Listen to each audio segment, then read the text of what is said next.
नाज़रीन गिरामी अस्सलामु अलैकुम वरहमतुल्लाहि वबरकातुह। सीधी बात की आज की बात ख़ास बात में आप लोगों का इस्तकबाल है। नाज़रीन गिरामी, जैसा कि आप अहबाब जानते हैं कि वक्फ तरमीमी बिल को लेकर के इस वक्त जो सूरत हाल पूरे भारत में बनी हुई है, ऐसे में SDPI कर्नाटक की जानिब से बेंगलुरु में बहुत बड़े पैमाने पर एहतिजाज किया गया है। उस मौके पर मुख्तलिफ उनके लीडरान ने वक्फ तरमीमी बिल को लेकर के उसके ख़िलाफ़ जो तहरीक चलाई गई SDPI की जानिब से, और जिस तरह से कर्नाटक के अक्सर इलाक़ों में एहतिजाजात मुनक़िद किए गए, न सिर्फ उसकी तफसीलात फ़राहम की है, इसमें जो मुसलमान इस वक्त बढ़ चढ़ कर के हिस्सा लेना चाहिए उसमें भी कोताही हो रही है। मुसलमानों को किस बात का डर है पता नहीं चल रहा है। अपने हुकूक को पाने के लिए अब रास्ते और सड़कों पर एहतिजाज करने के लिए भी कतरा रहे। ऐसी सूरत हाल में वक्फ तरमीमी बिल जो है वो सिर्फ असासाजात की बात नहीं है, बल्कि वो हमारे शरीयत पर क़दग़न लगाने की कोशिशें हो रही। ऐसी सूरत हाल में हर मुसलमान की ज़िम्मेदारी बनती है कि इस बिल के ख़िलाफ़ मुल्कगीर सतह पर जो भी और जिस पार्टी की भी जानिब से एहतिजाजात दर्ज कराए जाएँ उसमें बढ़ चढ़ कर के हिस्सा लें। इसके अलावा नाज़रीन गिरामी, वक्फ तरमीमी बिल को लेकर के इस वक्त जिस तरह से जो है गैरों में इसकी शबीह बनाने की कोशिशें हुई हैं, उसको भी ख़त्म करने की ज़रूरत है। और सबसे बड़ी बात ये भी है कि अपोजिशन लीडरान बड़े पैमाने पर शरीक रहे, पार्लियामेंट में गुफ्तगू हुई और बहुत सारे लोगों ने अपने अपने दलाइल पेश किए। वक्फ तरमीमी बिल के जो है मुखालिफत में वोट भी दिए, लेकिन इस दरमियान में राहुल गांधी जो अपोजिशन लीडर हैं वो क्यों नहीं शामिल हुए, इस बात पर भी लगातार सवालात उठ रहे हैं। बहरकैफ नाज़रीन गिरामी, इस वक्त जो है सड़क पर जो एहतिजाज होंगे और कानूनी सतह पर ये लड़ाई लड़ी जाएगी। मुख्तलिफ़ तंजीमों की जानिब से इस सिलसिले में फ़ैसले आ रहे हैं, लिहाजा हम आवाम की ज़िम्मेदारी ये बनती है कि सड़क पर जो एहतिजाजात हो रहे हैं वो पुरज़ोर तरीके से इसमें शरीक हों। SDPI की जानिब से लीडरान ने क्या अपील की है, इसको भी यहाँ हम लोग सुनने की कोशिश करते हैं। आप इसको सुनें। ಪರವಾಗಿ ಒಂದೇ ಒಂದು ಸಲಹೆಯನ್ನ ತೆಗೆದುಕೊಳ್ಳಿಲ್ಲ. ನಂಬರ್ 2, ಮೂರನೇ ಕಾರಣ, ಇಲ್ಲಿಯವರೆಗೆ ಮುಸಲ್ಮಾನರಲ್ಲಿ ವಕ್ಫ್ ಬೋರ್ಡ್ ಅಲ್ಲಿ ಕೇವಲ ಮುಸಲ್ಮಾನರಿಗೆ ಮಾತ್ರ ಅವಕಾಶ ಇತ್ತು. ಈಗ ಬೇರೆ ಸಮುದಾಯಗಳಿಗೆ ಅವಕಾಶ ಕೊಡಬೇಕು. ಯಾಕೆ ಕೊಡಬೇಕು? ಮುಜರಾಯಿ ಇಲಾಖೆಯಲ್ಲಿ ಒಬ್ಬ ಮುಸಲ್ಮಾನನಿದ್ದಾನ, ಬೇರೆ ಸಂಘಟನೆಗಳ ಬೇರೆ ಸಮುದಾಯದ ಬೌದ್ಧರಿರ್ಬೋದು, ಶಿಖರು, ಆ ಸಮುದಾಯಗಳಲ್ಲಿ ಬೇರೆ ಜಾತಿಯವರಿದ್ದಾರ. ಇದೇ ಮೈಸೂರಿನ ಚಾಮುಂಡಿ ಬೆಟ್ಟದ ಪ್ರಾಧಿಕಾರದಲ್ಲಿ ಮುಸಲ್ಮಾನರಿದ್ದಾರ. ಅಂದ್ರೆ ಮುಜರಾಯಿ ಇಲಾಖೆಯಲ್ಲಿ ದೇವಾಲಯಗಳಲ್ಲಿ ಬೇರೆ ಸಮುದಾಯದ ಏನು ಅವರ ರಿಲಿಜಿಯಸ್ ಇದರಲ್ಲಿ ಮುಸಲ್ಮಾನರು ಇಲ್ಲದಿದ್ರೆ ಇದರಲ್ಲಿ ಯಾಕೆ ಮುಸಲ್ಮಾನರನ್ನ ಮುಸ್ಲಿಂ ಅಲ್ಲರವರನ್ನ ಬರುವಂತವಾಗಿ ತುಂಬಿ, ಇದು ನಮ್ಮ ಅಬ್ಜೆಕ್ಷನ್. ಇನ್ನು ವಕ್ಫ್ ಬೈ ಯೂಸರ್ ಅಂದ್ರೆ ತಲತಲಾಂತರದಿಂದ ವಕ್ಫ್ ಭೂಮಿಯಾಗಿ ಯೂಸ್ ಮಾಡಿಕೊಂಡು ಬಂದಿರುವಂತದ್ದು. ಅದು ಮಸೀದಿ ಇರ್ಬೋದು, ಮದ್ರಸಾ ಇರ್ಬೋದು, ಅದು ಸ್ಮಶಾನ ಇರ್ಬೋದು. ಈ ವಕ್ಫ್ ಬೈ ಯೂಸರ್ಗೆ ಸುಪ್ರೀಂ ಕೋರ್ಟ್ ಕೂಡ ಮಾನ್ಯತೆ ಕೊಟ್ಟಿದೆ. ಸುಪ್ರೀಂ ಕೋರ್ಟ್ ಮಾನ್ಯತೆ ಕೊಟ್ಟಿದೆ. ಯಾಕಂತ ಹೇಳಿದ್ರೆ ತಲತಲಾಂತರದಿಂದ ಅದು ಅಡ್ವರ್ಸ್ ಪೊಸಿಷನ್ ಏನಿರ್ತಾರೆ ಅವರಿಗೆ ಮಾಡ್ಕೊಡ್ಬೇಕು ಅನ್ನೋಂಥ ಕಾರಣಕ್ಕೆ ಅದನ್ನ ಅವ್ರಿಗೆ ಕೊಡುವಂತ ಕಾನೂನು ವಕ್ಫ್ ಬೈ ಯೂಸರ್ ಇತ್ತು. ಅದನ್ನ ಇವತ್ತು ನೀವು ವಕ್ಫ್ ಬೈ ಯೂಸರ್ ಅಂತ ತೆಗೆದುಹಾಕಿದ್ರಿ. ಇನ್ನು ನೀವು ನ್ಯಾಯಾಲಯದ ಪವರ್ ಅನ್ನ, ಜುಡಿಷಿಯರಿ ಪವರ್ ಅನ್ನ ತೆಗೆದು ಜಿಲ್ಲಾಧಿಕಾರಿಗಳಿಗೆ, ಎಕ್ಸಿಕ್ಯೂಟಿವ್ ಕೊಡ್ತಾ ಇದ್ದೀರಿ. 108. ಯಾಕಂದ್ರೆ ನ್ಯಾಯಾಲಯ ಶ್ರೇಷ್ಠನ, ನಿಮ್ಮ ಎಕ್ಸಿಕ್ಯೂಟಿವ್ ಶ್ರೇಷ್ಠನ? ಇದರ ಅರ್ಥ ಏನು?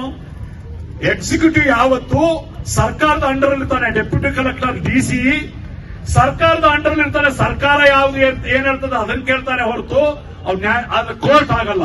ಕೋರ್ಟ್ ಅನ್ನೋದು ಇಂಡಿಪೆಂಡೆಂಟ್. ಹಾಗಾಗಿ ಅದರಲ್ಲಿ ನ್ಯಾಯ ಸಿಗ್ತದೆ. ಇವತ್ತು ನೀವು ಜುಡಿಷಿಯರಿಯಿಂದ ಪವರ್ ಅನ್ನು ಕಿತ್ಕೊಂಡು ಎಕ್ಸಿಕ್ಯೂಟಿವ್ಗೆ ಕೊಡ್ತಿದ್ದೀರಿ. ಅದಕ್ಕೆ ನಮ್ಮ ವಿರೋಧ ಇದೆ. ಅದಕ್ಕೆ ನಾವು ವಿರೋಧ ಮಾಡ್ತಾ ಇರುವಂತದ್ದು. ಇನ್ನು ನೀವು ಸರ್ವೆ ಕಮಿಷನ್ ಅನ್ನ ಕಿತ್ಕೊಂಡು ಇವತ್ತು ನೀವು ಜಿಲ್ಲಾಧಿಕಾರಿ ಮಾಡ್ಲಿ ಅಂತ ಹೇಳ್ತೀರಿ. 1900 ನಾಚಿಕೆ ಆಗ್ಬೇಕು ಈ ಸರ್ಕಾರಗಳಿಗೆ. 1931ರಲ್ಲಿ ಬ್ರಿಟಿಷರು ಸರ್ವೆ ಮಾಡಿದ್ ಬಿಟ್ರೆ ಇಲ್ಲಿವರೆಗೆ ಭಾರತದ ಲೆವೆಲ್ನಲ್ಲಿ ಒಂದು ಸರ್ವೆ ಮಾಡಕ್ಕಾಗಿಲ್ಲ ನಿಮಗೆ. ಇವತ್ತು ಎಷ್ಟೊಂದು ಫೈಲ್ಗಳು ಪೆಂಡಿಂಗ್ ಇದೆ.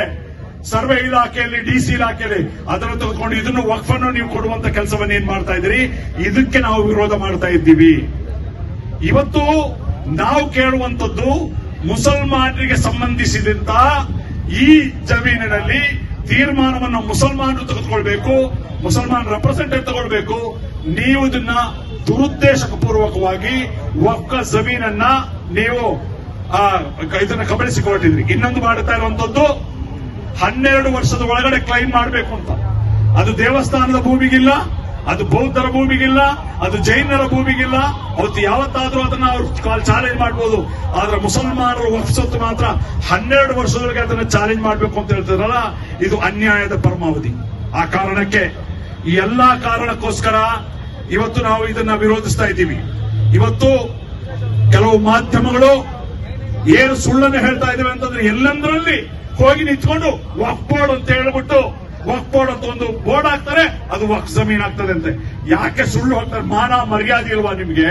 ಕೆಲವು ಮಾಧ್ಯಮಗಳಿಗೆ ಒಂದು ಉದಾಹರಣೆ ಕೊಡಿ, ನಾನು ಚಾಲೆಂಜ್ ಮಾಡ್ತೀನಿ. ಈ ಮಾಧ್ಯಮಗಳು ಜನರ ದಿಕ್ಕು ತಪ್ಪಿಸುವ ಸುಳ್ಳು ಹೇಳುವ ಈ ಮಾಧ್ಯಮಗಳಿಗೆ ಚಾಲೆಂಜ್ ಮಾಡ್ತೀನಿ. ಒಂದೇ ಒಂದು ಉದಾಹರಣೆ ಕೊಡಿ. ಯಾವುದಾದ್ರೂ ಒಂದು ಜಮೀನಿಗೆ ಹೋಗಿ ವಕ್ಫ್ ಭೂಮಿ ಅಂತ ಸೀಲ್ ಹಾಕಿದ ಯಾವುದೇ ಒಂದು ಉದಾಹರಣೆಯನ್ನು ಕೊಡಿ. ಈ ರೀತಿ ಜನರನ್ನ ದಿಕ್ಕು ತಪ್ಪಿಸುವ ಕೆಲಸವನ್ನ ಮಾಡಬೇಡಿ. ವಕ್ಫ್ ಅನ್ನುವಂಥದ್ದು ನಮ್ಮ ಹಿರಿಯರು ದಾನವಾಗಿ ಕೊಟ್ಟದ್ದು. ಯಾವ ಸರ್ಕಾರವೋ ಮೋದಿ ಕೊಟ್ಟದ್ದಲ್ಲ, ಇದು ಅಮಿತ್ ಶಾ ಕೊಟ್ಟದ್ದಲ್ಲ, ಇದು ಸಿದ್ದರಾಮಯ್ಯ ಕೊಟ್ಟದ್ದಲ್ಲ, ಇದು ದೇವೇಗೌಡ ಕೊಟ್ಟದ್ದಲ್ಲ, ಇದು ನಮ್ಮ ಹಿರಿಯರು ಕೊಟ್ಟದ್ದು.